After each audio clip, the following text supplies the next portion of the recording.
Greetings, students, and welcome to this special episode of The Professor Travel. I am your host, The Professor Travel, coming to you from Orange County, California. This is the website, the vlog, and the podcast that you come to in order to learn more about different travel destinations. This is where you go in order to discuss them as a community. Hopefully, this will inspire you to travel more, especially now, and enjoy life more. Now, you can reach me on a variety of different social media platforms, including, of course, my website, which is at theprofessortravel.com. I'm available on YouTube, Facebook, and TikTok at The Professor Travel. If you're an Instagrammer, you can find me there at the_professor_travel. If you're a Twitter, then you can find me on Twitter at The Professor TR1. And then, of course, if you are a blogger, please find me on Blogspot at theprofessortravel.blogspot.com. Today, we have a wonderful visiting professor, a returning professor to us 5 times, I think, over. I think we've done a lot of them. Chad is coming to us today, visiting from Istanbul right now. Hey, Chad, how are you? Hey, I'm good. How are you? Wonderful. So again, for my students who have not yet seen your videos in the past, I don't know why they wouldn't, but just in case, talk to us about your educational background, of course, and of course, a couple of places that you've traveled. Yeah, for sure. So I'm a technology professional. I've worked in tech for a long time, specifically in the area of adult learning. So I have a couple of graduate degrees in those areas. And in terms of travel, I fly a couple 100,000 miles a year, mainly just for fun and enjoyment and to experience new places. So yeah, I've been all around the world, from India to Macau, Hong Kong, all over Europe. So like to go wherever I can, whenever I can. And a lot of your videos are available on theprofessortravel.com as well. Now, in terms of this specific trick, you are currently 9 hours ahead of me right now, or actually more, 10 hours ahead of me right 10 now hours, yeah. in Istanbul, Turkey. How did you manage to get that going in the middle of COVID? What's going on? Well, so Istanbul has been on my list for a long time, and I actually had booked a trip here earlier this year in April, and obviously had to cancel that due to COVID. But now that Turkey is open back up to Americans, it's one of only 3 countries in Europe that's open to Americans right now. I thought I would switch that trip over to now so I could come visit. So that's how I ended up in Turkey. So you planned this quite some time ago, and then when did you reschedule? Was that more than a month ago, or was it just No, so I actually canceled a few months ago, like right when COVID started. Okay. And then redeposited the miles into my mileage account to save for later. And then this particular trip I planned maybe like 3 or 4 weeks ago. Did So redepositing your previous miles cost you additional to do? nope. Okay. No, and that's not normal. Normally, when you cancel a trip, you have to pay a fee to redeposit miles. But because of COVID, they're waiving all of those change fees right now. So I did not have to pay any fees or penalties or anything to change. Okay. Yeah. Now, in terms of a visa, did you have to get a special visa in order to go to Turkey this time around? So Turkey always requires a visa for Americans. In fact, last year there was kind of a diplomatic dispute between Turkey and the US, and they weren't allowing Americans to visit. But now they have they have an e-visa system like many countries.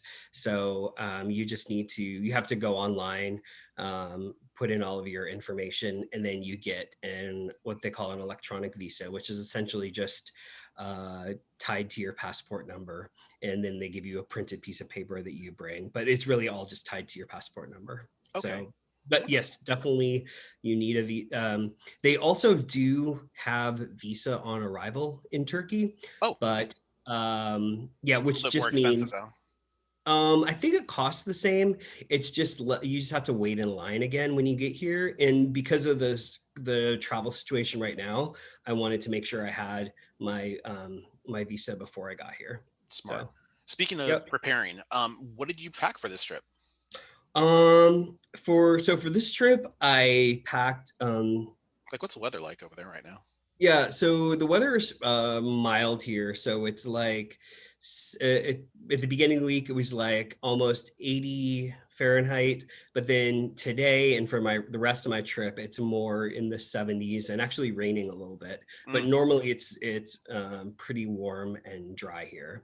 okay. And yeah, and one thing I recommend for traveling a lot of places like that are somewhat more conservative like Turkey is I always bring jeans that I wear because wearing shorts makes you really stand out like a as a tourist. And you can't go into So places like mosques and stuff like that if you're that's not appropriately yeah, and that covered. as well. Yep, you have to have long pants on. So Okay. strongly recommend wearing long pants here. Okay. Now, in terms of the parking situation, I assume you got dropped off at SeaTac. Would that be a I correct did get assumption? dropped off at SeaTac. That is Okay. correct. And Yeah. then what was your pathway of your flight? Was it a Yep. direct flight? No, so this for this particular flight, I flew on Turkish Airlines, Okay. which is but they there isn't a nonstop flight from Seattle. So I flew from Seattle to Chicago and Okay. then took the nonstop flight from Chicago to Istanbul. Do you know what the total travel time was? It 10 hours? was yeah, so the flight from Chicago here is like 10 hours, and then it's another like 3 or 4 hours to fly to Chicago. Okay. Yeah. And which airline did you use on the first leg of the trip? I flew on United from Seattle to Chicago. Chicago and then And so I for Turkish used, Airways. yeah, so you used United Miles, Okay. for the trip because Was United and Turkish are partners. and was it a good flight, or did you have a little bit, or was it bumpy at all? No, it was a good flight. They have Turkish. So Turkish is actually very well known. Like one of the things that they're most famous for is kind of their signature thing is in business class. They have an actual chef on board that Hmm. cooks, but they're not doing that service right now during COVID. So everything was cold box lunches, even in business class, and there was only like pre-bottled wine and pre-bottled beer available. So it Did, was much more limited service. did you have to wear a mask the entire time on the flight, or Yep. was there social distancing involved in the process as well? Um, yeah, so there isn't social distancing on the plane, so it's not really possible. So masks are required at all times during the flight, and then they do their best to enforce physical distance at the airport and waiting in line and all that stuff. And I Yeah. assume the only time you can remove the mask is if you are eating. Is that correct? Yeah, Okay. exactly. All Yep, right. that's the rules. Okay.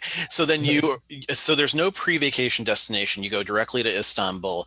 Talk to me about the accommodations. What's the hotel like, or are you at an Airbnb or something like that? Nope. I'm staying at the Conrad, which is a Hilton brand. Okay. So staying at the Conrad Istanbul, which is a really cool property. It's like right at the top of the hill. It has amazing views of the Bosphorus and the city, and you can't really see it right now, but you can see the Hagia Sophia Because right it's like out the 11 p.m. at night window. over there right Yeah, so now. I don't think you can see out the window right now, but you can see the Hagia Sophia and all like the monuments of the city. Have you had a Um, chance, by the way, to go to the bazaar yet, or?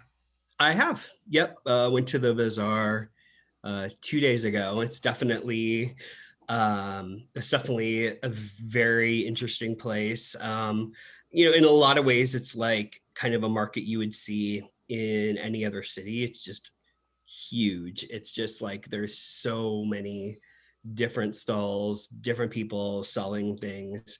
Um, I mean, there's definitely a lot of stuff that's very specific to here, like you know coffees and teas and spices and Turkish delight, and then all the other stuff you have like would expect to have in a market like that. So lots of like knockoff designer clothes and stuff like that too. Yeah, So probably. yeah. Did you do a currency exchange before you left the U.S., or are you just using your card the whole way? I assume you're gonna, if you're bartering, you're using some kind of cash system. Yeah, you can actually at the bazaar, you can barter and still use a credit card. They Okay. virtually everyone there accepts credit cards. But yeah, I do in terms of currency exchange, it's almost always the best buy to the best money's worth if you just use an ATM once you arrive and get local currency out. So that's what I did. And they Yeah. need to have chips on them, right? Like everything needs to have like Yeah. the data Uh-huh. chips. You can't just have like an ATM that has like a swiper or anything like that. Okay. Now, in terms of the itinerary, how long are you there for, by the way? I'm actually here for 9 days, which is uh, I think the longest trip I've taken in like 5 years. So I'm not accustomed to being in one city for so long. So this is kind of a very unusual situation for me. Well, So I it's was been gonna a say, little bit different. is this kind of like a combination work and vacation, or is this? Nope, it's just vacation. I just like because it's really difficult to like normally I would try to travel to multiple cities and multiple places over the course of a week, but that's just too difficult right now. Yeah. So yeah, so I just decided to do just 1 week here, kind of plain and simple. Do you have any pre-planned excursions of any sort? Yeah, I actually did. I normally don't pre-book stuff, but just so that I would kind of have a little bit of a schedule because I'm here for so long, I I booked one one walking tour of Hagia Sophia, which is the big museum and mosque, the Blue Mosque, Hmm. and the bazaar. I was gonna So I ask did about that. yeah, I pre-booked that as a walking tour, and then I pre-booked another tour of the Basilica Cistern, which is like this really famous underwater or underground a water storage facility that has it's very famous for these. It has like 300 and something giant columns that are really like really beautiful. So that was really cool. It's been in like a lot of movies. So Are you exclusively staying in Istanbul, or do you have the ability to travel like to like yeah, Constantine? there are other places in Turkey to go, but honestly, so they just built a new airport here that's brand new, but it's kind of out in the middle of nowhere. So it takes about an hour to get to the airport from the city. So and just with all the travel restrictions, and I just kind of for my own comfort as well, I just decided I would rather not be traveling around so much. And how But there are, safety? I was gonna say yeah, there how are. safe how safety and security right now. Yeah, I feel, it's here. I would say they're definitely taking COVID precautions very seriously. So they do almost every almost every place you go, they do temperature checks or thermal scans, and it's well, it's equivalent of like $130 fine if you're caught without wearing a mask. Mm. So it's yeah, so they have pretty strong precautions in place here. Awesome. Well, we can't really talk about the disembarkation/return yet because you haven't been. You're I have you're not obviously been. you're still over there. So talk to I'm me still just. here. Well, we definitely want to know more about when you return too. But talk to me about what are the pros of going to a place like this? Why have you wanted to go to Turkey? Well, it's just I've always wanted to come here just because it's a very historic city. There's lots of history, lots of architecture. It's just a very I don't know. It's a city that's always intrigued me because it does have this history, a Roman history, and Ottoman history, and then a very modern Republican history that I think it's kind of a very fascinating place where you can see all of those things kind of playing off of each other. Hmm. So yeah, so it's definitely a cool place to go. Um, and yeah, there's definitely some really cool stuff here. I would say on the other side, uh, the food is surprisingly really not good. I Like it's really, just yeah, I'm which is one of the surprised. things I was looking forward to because like even like I actually worked at a Turkish restaurant like many years ago, and so I was Yeah. really excited about trying the food. And I don't know, I found even like I've gone to lots of non-tourist places, and I the food still is kind of, I don't know, kind of bland. I was really surprised about that. I'm shocked. I really Yeah, am. But I yeah, mean, I was. Yeah, that's been kind of disappointing. well, I mean, I do hope that you get a little bit of a different flair there, because I was literally going to ask you in the next breath about food, but I guess it's one of those things Yeah, where it's either sometimes it's off, sometimes it's on. I went to London a couple of years ago, and when I yeah, went, the food was on. It was on point. Everything I had was just amazing, and a lot of people rat on like English food. So I mean, I get yeah. it. Sometimes it might just be off and on. Anything that to be aware of in terms of this? Obviously, the COVID protections, but like any concerns with pickpockets or anything like that right now? No, I would say, like in terms of that kind of sort of petty stuff, I wouldn't be. Istanbul is a very safe city as far as that goes. I would say, like, it's definitely a tourist city.